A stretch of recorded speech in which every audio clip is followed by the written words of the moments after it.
సత్యంని hospital నుండి ఇంటికి తీసుకొని వస్తూ ఉంటారు. అది చూసిన శృతి, "అదేంటి ఒక్క రోజులోనే డిశ్చార్జ్ చేసేసారా? ఇంకా చాలా రోజులు పడుతుందనుకున్నానే" అని చెప్పేసయితే అంటూ ఉంటుంది.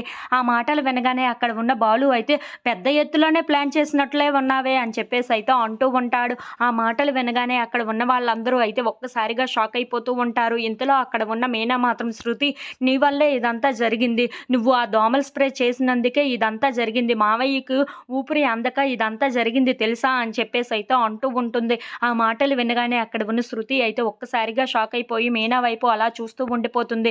ఇంతలో అక్కడ ఉన్న బాలు మాత్రం, "నాన్న, నువ్వు ఇలా ఆ రూముల్లో, ఈ రూముల్లో బయటన ఎందుకు పడుకోవడం? నా రూమ్‌లో పడుకో చాలు. అక్కడైతే ఎవరు ఎలాంటి దోమల స్ప్రేలు చేయరు. పదరా, ఇదిగో ఇది తీసుకొని వెళ్దాం మన రూమ్‌లోనికి రవి" అని చెప్పేసయితే ఆ బెడ్‌ని తీసుకొని లోపల పెడుతూ ఉంటారు. ఇంతలో మీనా అక్కడికి వచ్చి, "ఏవండీ, ఆగండి. ఎందుకు, అదేమీ అవసరం లేదు" అని చెప్పేసయితే అంటూ ఉంటుంది. ఆ మాటలు వినగానే అక్కడ ఉన్న ప్రభావతి, "చూసావరా, చూసావరా నీ భార్య ఎలాంటిదాయో?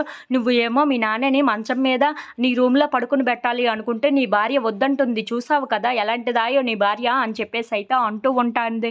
ఆ మాటలు వినగానే అక్కడ ఉన్న మీనా మాత్రం, "అత్తయ్య, నాకు కూడా మాటలు వచ్చు. నేను కూడా మీకు ఎదురు తిరిగి మాట్లాడగలను. కాస్త నేను చెప్పేది వినండి ముందు" అని చెప్పేసయితే అంటూ ఉంటుంది. ఆ మాటలు వినగానే అక్కడ ఉన్న వాళ్ళందరూ అయితే ఒక్కసారిగా షాక్ అయిపోయి మీనా వైపు చూస్తూ ఉండిపోతారు. ఇంతలో అక్కడ ఉన్న మీనా మాత్రం, "నేను చెప్పేది కాస్త వింటే అందరికీ బాగా అర్థమవుతుంది. నాకు మంచి చెడ్డలు తెలుసు. ఎలా ఉండాలో కూడా నాకు తెలుసు. మీరు ముందు ఆ బెడ్‌ని అక్కడే పెట్టేయండి" అని చెప్పేసయితే అంటూ ఉంటుంది. ఆ మాటలు వినగానే అక్కడ ఉన్న వాళ్ళందరూ అయితే ఒక్కసారిగా షాక్ అయిపోయి మీనా వైపు అలా చూస్తూ